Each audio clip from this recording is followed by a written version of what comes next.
ce nouvel épisode du talk show de Bienvenue à l'immigrant. Bienvenue à l'immigrant, comme vous savez, est un organisme communautaire à but non lucratif qui a été créé en 2017 par Madame Arlene Bondon. Bienvenue à l'immigrant s'est donné pour mission d'accueillir toutes les personnes qui arrivent au Canada, peu importe leur pays d'origine, de les aider dans leur processus d'intégration. Ce processus d'intégration, Bienvenue à l'immigrant veut offrir aux nouvelles personnes qui arrivent un accompagnement personnalisé afin de faciliter leur intégration pour qu'ils puissent être autonomes et pouvoir redonner à la communauté qui les a accueillis. Alors aujourd'hui, on va aller à la découverte d'une auteure passionnée d'écriture qui va nous parler de son parcours, qui va nous parler des défis qu'elle a rencontrés tout au long de son parcours. Christiane, bonjour et bienvenue sur le plateau de Bienvenue à l'immigrant. Bonjour, merci infiniment de me recevoir aujourd'hui. C'est un plaisir. Alors, tantôt là, je vous ai présenté comme auteur, passionné d'écriture, mais vous-même, comment est-ce que vous vous présenterez? Je suis Christiane Donkmo, je suis africaine d'origine camerounaise. Je vis au Québec depuis une vingtaine d'années, mariée, maman de 3 garçons et plus récemment une petite princesse. Et je travaille dans le domaine de la réglementation, des affaires réglementaires, donc plutôt côté scientifique, mais plus récemment je suis donc auteur de livres pour enfants. Donc le premier est paru en 2021, janvier, Ma maman est une étoile. Et le deuxième livre est paru en juin, Mon papa d'amour. Voilà un petit peu. Mais tantôt, dans votre présentation, vous avez dit que vous êtes maman, vous êtes épouse, et puis vous travaillez en même temps. Mais d'où vous est venue cette passion pour l'écriture? La passion pour l'écriture, ça date de l'enfance. Hein. Je me souviens très bien déjà aimer beaucoup les belles phrases, les mots, les rédactions. Et mes parents aussi m'encourageaient. Maman m'a offert, je pense à l'âge de 8-10 ans, j'ai eu une machine à écrire. Alors voilà, je prenais plaisir à rédiger de belles lettres et à mettre ma petite signature. Voilà. Donc des éléments comme ça qui nourrissent petit à petit une passion. Adolescente, c'est un loisir, c'est lié à la lecture, l'écriture. Donc c'est un moyen pour moi de m'évader, de rentrer dans un monde, voilà, de créer aussi, de pouvoir écrire, créer soi-même et après faire lire autour de soi. Quand c'est apprécié, c'est toujours très gratifiant. Et tantôt, vous avez dit c'était un loisir, c'était une façon de vous évader, mais aussi vous avez déjà mis sur le marché 2 livres. Qu'est-ce qui a été le déclic? Qu'est-ce qui vous a poussé à vous jeter à l'eau? Oui, alors j'aime le terme se jeter à l'eau parce que pendant longtemps la passion était, disons, en dormance. Il s'est passé, malheureusement il y a quelques années, j'ai perdu ma soeur cadette des suites d'un cancer et je me suis retrouvée donc à m'occuper de ma nièce, donc sa fille. On l'entoure en famille et dans le cheminement du deuil, c'est quelque chose de très personnel. Donc moi, ça a été, entre autres, pouvoir écrire ma douleur quelque part personnellement. Et avec cette petite fille que je regardais, je me disais, elle a une maman formidable, elle saura pas cet amour. Alors c'était un besoin aussi d'apporter, de lui procurer un espace où elle serait toujours accompagnée de sa maman. Donc écrire son histoire d'amour avec maman pour lui rendre encore plus réel cet amour-là, malgré que maman soit d'une certaine façon partie. Alors ça a été le déclic parce que c'est l'urgence d'entourer une enfant qui a vécu un drame. Et voilà, par amour, souvent en tant que mère ou en tant que personne concernée, on se dépatouille pour trouver des solutions. Donc voilà, c'était un balbutiement qui finalement, je crois, par la Providence, à apporter son effet. Mais justement, le livre parle d'une petite fille, oui. Donc maman est une étoile, et ça reflète, comme vous venez de le dire, l'histoire de votre nièce. Et j'allais justement vous demander pourquoi est-ce que vos écrits s'adressent aux enfants, aux jeunes enfants. Est-ce que c'est par rapport à justement votre nièce? C'est sûr que le déclic, plus récemment, c'est sans aucun doute ce besoin de cristalliser l'histoire de ma nièce, certainement. Mais je me suis toujours dit que j'allais écrire de toutes les façons. Donc c'est quelque chose qui se déclare certes par le contexte de ma nièce, mais d'une certaine façon, je peux l'avouer aussi, certainement j'ai gardé mon âme d'enfant qui veut voilà, rentrer rester parfois dans la simplicité, dans la gaieté, les joies simples, et partager cela. Et d'une certaine façon, c'est une étape, je dirais, écrire ce premier livre a ouvert la porte, que suite à la parution, ça m'a aidé aussi à prendre confiance pour écrire le deuxième auquel je pensais par rapport à ça s'intitule Mon papa d'amour, ce livre-là, par rapport au contexte où nos papas, les hommes, ne sont pas souvent représentés comme dans le quotidien, avec toute l'aide qu'ils apportent.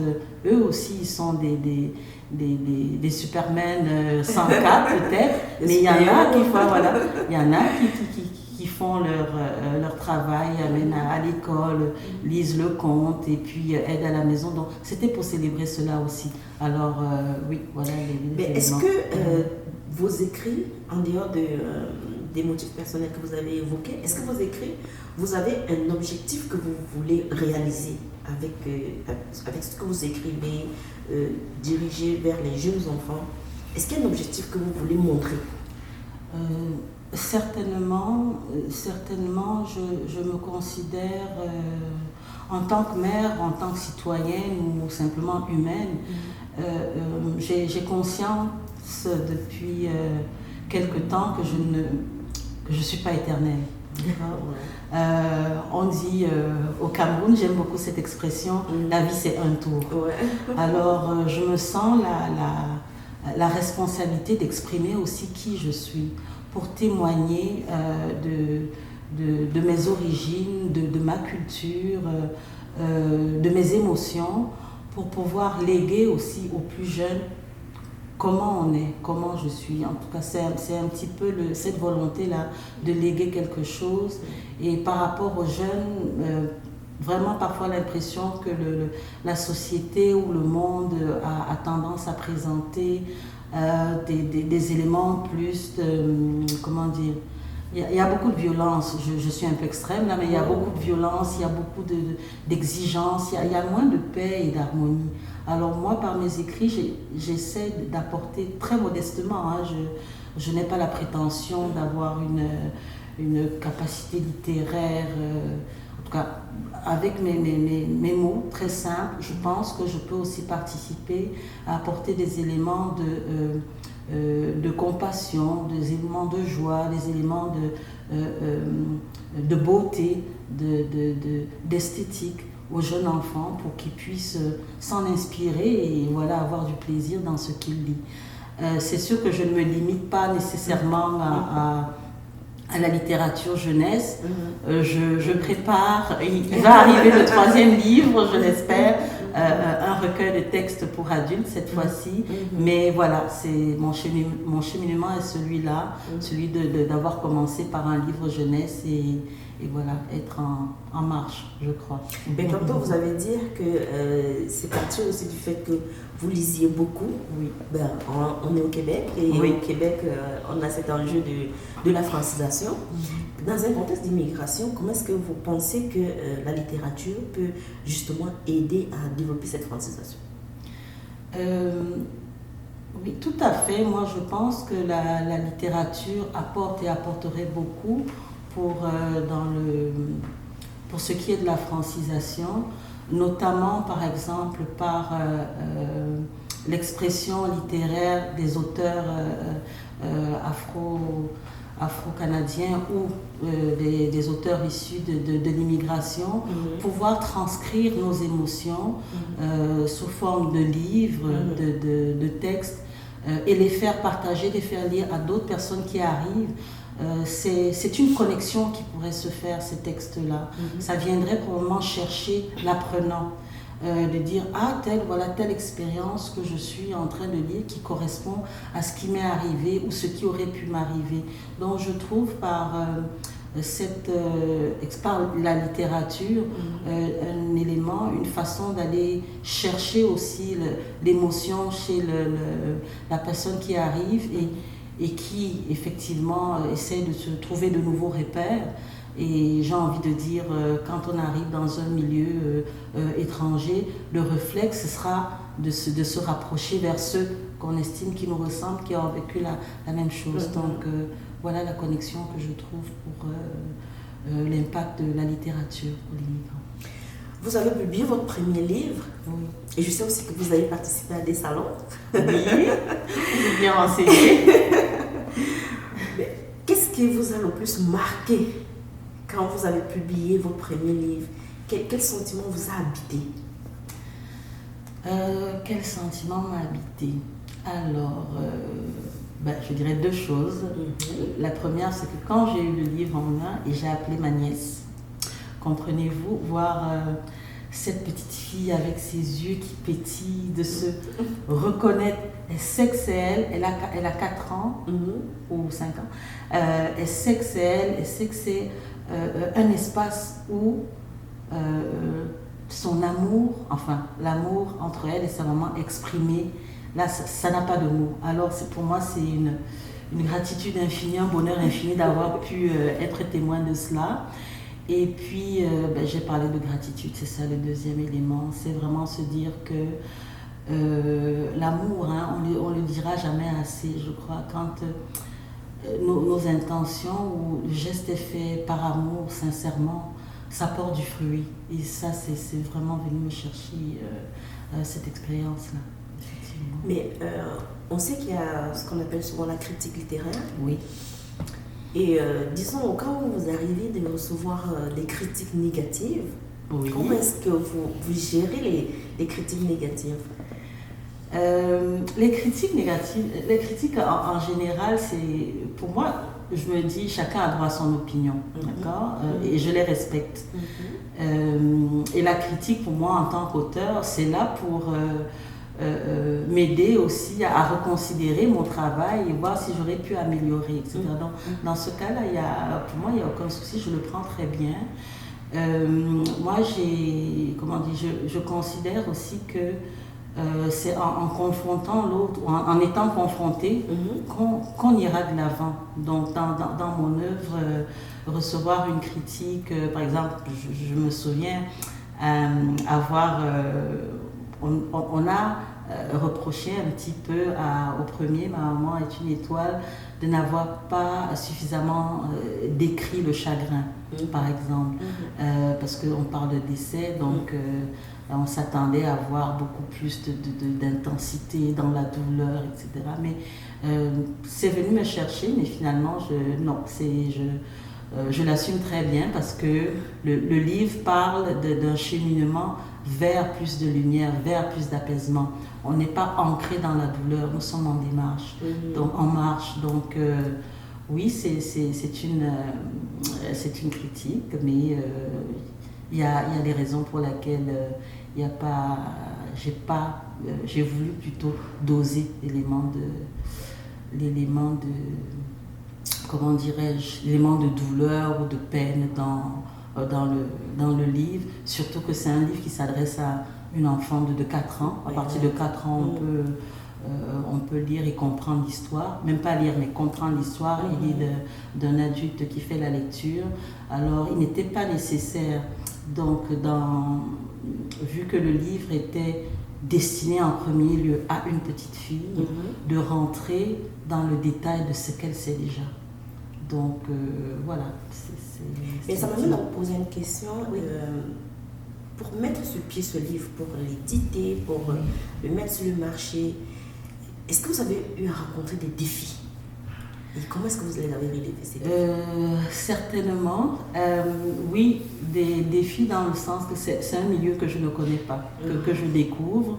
Je sais que je veux écrire, mais je ne suis pas autonome en matière d'illustration, par exemple. Mais j'ai eu la chance, ce côté-là, je dois le préciser, de travailler avec une jeune d'origine camerounaise aussi, Tissel A, qui a travaillé, nous avons travaillé ensemble pour l'illustration. Donc il y avait ce côté-là de comprendre un peu comment travailler à la création pour que ça nous parle et en même temps que le message puisse passer auprès d'une jeune clientèle. Deuxièmement, il y a aussi l'aspect édition. L'aspect édition, je n'ai pas... Pour l'aspect édition, je n'ai pas pu donner le livre contacter plutôt des maisons d'édition pour que ça puisse être publié, etc. Parce que je n'avais ni le temps, ni en fait la volonté de transiger avec la maison. J'avais besoin que mon histoire soit, comment dire ça, qu'elle soit livrée telle qu'elle, parce qu'elle était beaucoup trop intime et personnelle. Donc voilà un petit peu les deux éléments, un peu les deux défis, celui d'aller de transiger au niveau de l'illustration parce que je ne m'y connais pas. Deuxième élément, tout ce qui fait partie de l'auto-édition, puisque finalement c'est ce que j'ai fait, c'est publié à compte d'auteur. Donc comprendre comment ça marche, aller travailler avec les logiciels, oui, c'est un défi particulier. Mais dans tout ça, là, pour vous booster, pour vous motiver, quel est le meilleur conseil que vous avez reçu? Le meilleur conseil que j'ai reçu, c'est de persévérer. Donc j'ai eu la chance de côtoyer d'autres auteurs qui sont passés par là et qui m'ont dit ne lâche pas. Alors ça a contribué à augmenter mon capital de confiance et voilà, de pouvoir aller au-delà et voilà, m'inspirer de ce qu'eux aussi ils ont réalisé. C'est important dans ce cadre-là de regarder autour de soi, de voir ce qui se fait et voilà, persévérance. Persévérance. Alors, je retiens persévérance et puis ça m'amène à vous poser la question, s'il y a des jeunes auteurs qui veulent publier mais qui hésitent encore, qui se demandent si est-ce qu'elles doivent le faire, est-ce que c'est pour elles, quels sont les conseils que vous pourriez leur donner? Comme conseil, j'ai lu quelque part que l'écriture c'est comme une forge, donc c'est à force de forger qu'on devient forgeron, et c'est la même chose pour l'écriture. Donc c'est y aller, j'ai dit tantôt, avec persévérance et donc se former et s'informer. C'est-à-dire se former, il y a des ateliers qui existent, qui sont donnés par des maisons d'édition. Il suffit de se renseigner, de voir quelle serait la formation la plus adéquate pour notre profil, notre parcours. Il y a aussi se rapprocher des auteurs, fréquenter des salons où on a la chance d'avoir et les maisons d'édition présentes ou d'autres auteurs qui peuvent nous partager une expérience ou juste une phrase qui vient nous allumer, qui vient chercher quelque chose chez nous. Donc je dirais ça, se former, s'informer et le plus possible écrire, continuer d'écrire et faire partager pour notre premier cercle aussi peut être une excellente critique pour notre travail. Donc ne pas lésiner à travailler pour arriver à ses fins, simplement. Vous avez parlé des salons et tout ça, et je sais que vous avez rencontré M. Laferrière. Oui. Alors, quel était votre sentiment quand vous l'avez rencontré? Monsieur Laferrière, c'était tout simplement extraordinaire. Extraordinaire parce que ce monsieur m'a vraiment touchée par sa simplicité. De là où je viens, on a tendance à voir vraiment sur un piédestal ce type de personnage, mais il a été tellement humain, tellement chaleureux, tellement simple. Je tiens beaucoup à la simplicité, abordable. Écoutez, je parlais avec lui, je me disais, mais on peut aller prendre un café, on peut aller prendre un verre. Et il était très, très, comment dire, je pense qu'il était lui-même. Et c'est ça le témoignage fulgurant que j'ai reçu. C'est-à-dire être parmi les grands de ce monde, mais en même temps rester humain et avoir du fun simplement. Est-ce que cette rencontre vous apporte un plus dans votre, disons, votre carrière d'auteur? Un plus. C'est sûr que ça vient, comme je dis, ça vient me rappeler à quel point on peut atteindre, encore une fois, atteindre une certaine sphère et rester humain. Donc c'est possible. Alors je peux dire que oui, c'est un témoignage qui est très important pour moi. Je ne pense pas que j'aurai le même type de carrière. Ce n'est pas non plus mon but. Quoique, s'il y a des reconnaissances, je suis pas contre. Mais simplement pour dire que avoir partagé ces quelques minutes en sa présence, c'est venu voilà, ça a imprégné certainement un souvenir que je n'oublierai pas. Mais merci beaucoup Christiane, on est arrivé au terme de notre entretien qui était fort enrichissant. C'est ça, c'était tellement passionnant. Mais est-ce que tu aurais un dernier conseil, un dernier mot à dire aux personnes qui t'écoutent?